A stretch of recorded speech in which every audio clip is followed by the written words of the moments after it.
What's going on? It's your boy Sermon at Sermon's Domain on Twitter. Tory Lanez put out 2 mixtapes on Christmas. Chicks Tape 3, The New Toronto with DJ Drama. And I reviewed Chicks Tape 3 in a separate video. You can get it in the description below. Watch that for sure.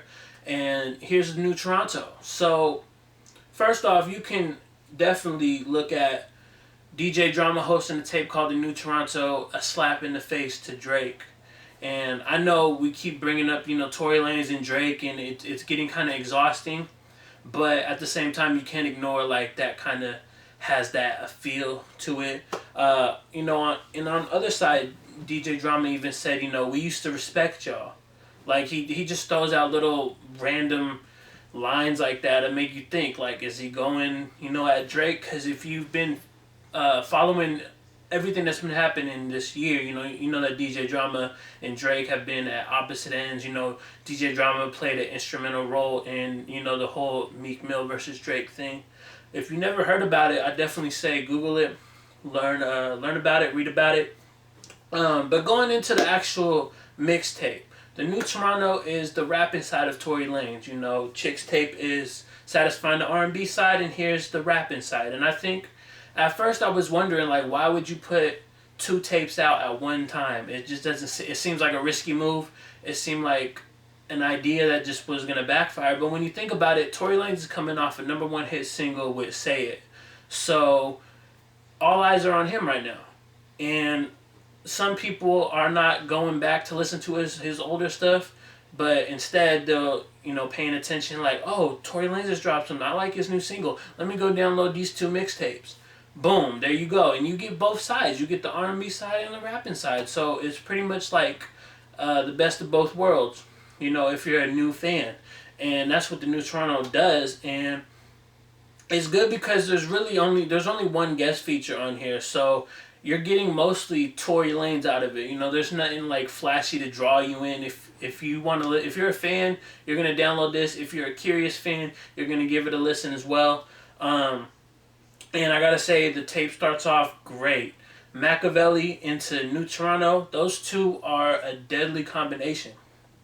I really think Machiavelli is the best song on the whole project. And again, I said this in the other video, Play Picasso is going to be a huge producer. The fact that he can do the R&B joints that he did on Chicks Tape 3 and then turn around and do, these records on the New Toronto, it shows his versatility. And I think he can definitely be a standout. I don't know if his goal is to work with other people or if he's just focused on working with, Tory Lanez, kind of like what Ryan Lewis and Macklemore do. So I don't know, to that extent. But if Play Picasso definitely gets his beats into the hands of other artists in 2016, he can be huge, I feel like. The other record that I wanted to highlight was Lord Knows Part 2. And I always thought that the Meek Mill version was good, but I feel like Tory Lanez's hook was just, a lot better. And I'm glad to see that he actually put out a part 2, which I'm starting to think is more so the original, because it's produced by Play Picasso, who's Tory's producer. So I think that Tory kind of just, gave the record to Meek Mill. And nothing wrong with that. But I like this record. I like the fact that he put out, this other version. It's a slightly different hook too as well. So yeah, I mean, The New Toronto is good. It's good rapping. It's good production.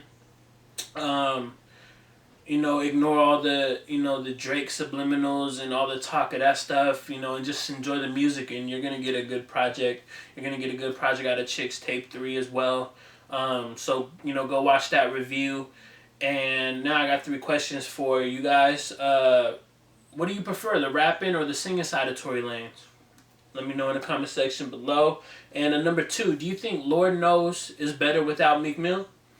After you listen to both versions, let me know what you think. And lastly, which of the 2 tapes was your favorite? It's either the R&B side or the rapping side. And for me, it's hard to pick because the reason why I became a Tory Lanez fan, almost 5 years ago was because of the R&B side. And I feel like if you compare his catalog, the R&B side is always winning. But here on New Toronto, he does some incredible things. I remember reading an interview where he says that he freestyles everything.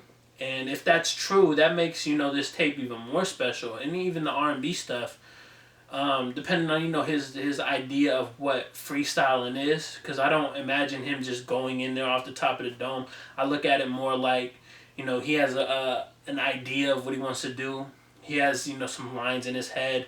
And then, he improvises the rest. That's the idea I'm thinking of.